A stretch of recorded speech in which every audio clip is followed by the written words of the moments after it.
वापरलं होतं. त्याच्या आधी एकनाथ शिंदे साहेब मुख्यमंत्री असताना याच कंपनीची विमान वापरत होते. एवढ्या महत्वाच्या व्यक्ती या विमानातून प्रवास करतात, तरी सुद्धा यांच्याकडे जर मेंटेनन्समध्ये एवढी दिरंगाई हलगर्जी होत असेल तर यांच्यावरती कारवाया का होत नाहीयेत अध्यक्ष महोदय? का यांची सगळी फ्लीट ग्राउंड केली जात नाहीये? का यांच्या सगळ्या विमानांना थांबवून त्यांची पूर्ण चौकशी, सखोल चौकशी केली जाते? हा प्रश्न आहे अध्यक्ष महोदय. अध्यक्ष महोदय, कारण काही सांगत प्रत्यक्षदर्शी असं सांगतात आणि आम्ही सगळ्यांनीही टीव्ही चॅनलला बघितलंय की विमानामध्ये स्फोट झाले, अनेक स्फोट ऐकू आले. मग त्या विमानामध्ये इंधनाव्यतिरिक्त इतर काही अज्ञात असा माल कार्गो भरला होता का? आधी स्फोट झाले, लोकांचं म्हणणं आहे. आम्हाला स्फोटाचे आवाज ऐकू आले. शेवट प्रत्यक्षदर्शी जे सांगतायत, तिथले राहणारे गोजूबावीचे नागरिक, पत्रकार त्यांचे सगळ्यांचे इंटरव्ह्यू घेत आहेत, ते ऑन कॅमेरा सांगतायत. मग असं काय त्याच्यामध्ये अज्ञात असा माल भरलेला होता, कार्गो भरलेला होता की ज्याच्यामुळे हे सगळ्या गोष्टीचे स्फोट झाले? याच्या संदर्भात काय, कोण खुलासा करणार, कधी खुलासा करणार? महाराष्ट्राच्या जनतेला याचं उत्तर कधी मिळणार? अध्यक्ष महोदय, आज आपल्या मार्फत आमची मागणी आहे की ही चौकशी तडीला लावली पाहिजे. या सगळ्या प्रश्नाची उत्तरं आम्हाला मिळली पाहिजे. अध्यक्ष महोदय, दादांच्या उपमुख्यमंत्री असताना ते विमान प्रवास करणार होते. माझी अशी मागणी आहे, माझी आपल्याकडे विचारणा आहे की ह्या सगळ्या जेव्हा मोठे सगळे VIP ज्यावेळी जातात त्यावेळी त्यांच्या विमानाची तपासणी करण्याची किंवा त्याचं काही करण्याची कुठली यंत्रणा शासकीय आहे का? असल्यास अजितदादांचं विमान ज्यावेळी नियोजित हा प्रवास करणार होतं त्यावेळी सरकारी यंत्रणांनी त्या सगळ्याची तपासणी केली होती का? त्यांनी काय त्याच्यात फाइंड आउट केलंय त्याची माहिती सांगा ना आम्हाला अध्यक्ष महोदय.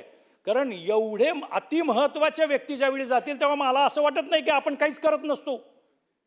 त्या कंपनीकडून किंवा त्या एजन्सीकडून किंवा तिथल्या त्या इंजिनियरकडून कसलेच आपण अहवाल पडताळून पाहत नसू. आणि असं जर असेल दुर्दैवानं तर हे अतिशय गंभीर आहे. हे बघितलं गेलं पाहिजे ना, हे सगळं आपली यंत्रणा पाहिजे ना. त्याच्यामुळे याच्यावरती खुलासा झाला पाहिजे अध्यक्ष महोदय. ही माझी आपल्याकडे आग्रही मागणी, आमच्या सर्व आमदारांच्या वतीनं आग्रही मागणी. आता या VSR कंपनीवरती का कारवाई होत नाही, का उशीर होतोय? अपघात झाला हे तर स्पष्ट आहे, क्रू बदलला गेला होता हेही स्पष्ट आहे. मग या कंपनीवरती, कंपनीच्या मालकांवरती का कारवाई होत नाही? त्यांची चौकशी का होत नाही? त्यांची सखोल चौकशी का होत नाही? त्यांच्या नार्को टेस्ट केल्या पाहिजेत अध्यक्ष महोदय. हे जे पायलट बदलले गेले, त्या 2 पायलट जे सांगतायत की वाहतुकीत सापडलो, त्यांच्या पण नार्को टेस्ट करा ना. त्यावेळी सत्य समोर येईल की हे खरंच ट्रॅफिकमध्ये सापडले होते का ह्यांना कोणी सांगितलं होतं तुम्ही जायचं नाहीये तिथं म्हणून. त्यामुळे अध्यक्ष महोदय, या सगळ्या गोष्टी ज्या आहेत या गोष्टींवरती प्रकाश पडला पाहिजे. ही माझी आपल्याला 14 कोटी महाराष्ट्रातल्या जनतेच्या वतीनं आज आग्रही मागणी आहे अध्यक्ष महोदय आपल्याकडे. अध्यक्ष महोदय, याच्यामध्ये अनेक बाबी आहेत.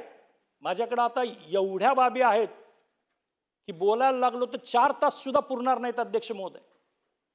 अध्यक्ष महोदय, आमचा स्पष्ट त्याच्यातून एक आहे की या विमान कंपनीने सुरक्षा मानांकनाकडे दुर्लक्ष केलंच होतं. हे आमचा स्पष्ट आरोप आहे. या कंपनीची विमानं खराब असताना सुद्धा ही कंपनी सेवा देत होती. या कंपनीची विमानं हवेमध्ये उडत होती जेव्हा की त्यांची मेंटेनन्सची जी काही मर्यादा आहे ती ओलांडली गेली होती. त्यांच्या इंजिनच्या मेंटेनन्स असतील, त्यांचे बाकीचे मेंटेनन्स असतील, याच्या सगळ्या सीमा ओलांडल्या होत्या. यापूर्वी सुद्धा या कंपनीच्या विरोधात अनेकदा तक्रारी झाल्या होत्या.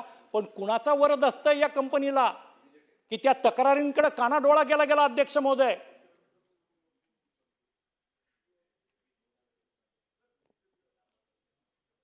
एव्हिएशन सर्टिफिकेट असतं की तुमचं विमान फिट आहे, वैध आहे की नाही याच्या संदर्भातलं. अध्यक्ष महोदय, हे ज्या अपघात झाला ज्या विमानाचा, अपघाताच्या वेळी ह्याचं सर्टिफिकेट वैध आहे की नाही याची स्पष्टता सुद्धा नाही. अध्यक्ष महोदय,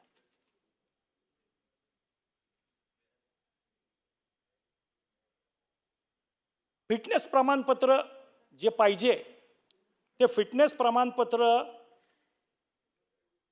इंजिनियर्सवर कंपनीने दबाव तर दिला नव्हता ना की फिटनेस सर्टिफिकेट दे, कारण त्याची मेंटेनन्सच झाला नव्हता तरी फिटनेस सर्टिफिकेट कसं काय? मग या कंपनीच्या मालकांनी दबाव आणला होता का इंजिनियर्सवर की तुम्ही खोटं बनावट बोगस सर्टिफिकेट द्या, आमचा धंदा चालला पाहिजे? अरे तुमचा धंदा झाला पण इथं महाराष्ट्राचं किती आणि देशाचं नुकसान झालं. सुरक्षा नियमांचं उल्लंघन तर ही कंपनी वारंवार करत होती. खराब हवामान असताना तर ATC सांगितलं पाहिजे की तुम्ही लँडिंग करू नका, तरी लँडिंगचा प्रयत्न. जर आपल्याला सगळ्यांना माहिती आहे क्लिअरन्स दिला गेला नाही तर विमानाचं लँडिंग होत नाही, उड्डाण होत नाही, लँडिंग होत नाही. समजा मुंबईत हवामान चांगलं होतं असं गृहीत धरू, पण बारामतीला हवामान चांगलं नव्हतं, तर मग ही परमिशन कशी काय दिली गेली?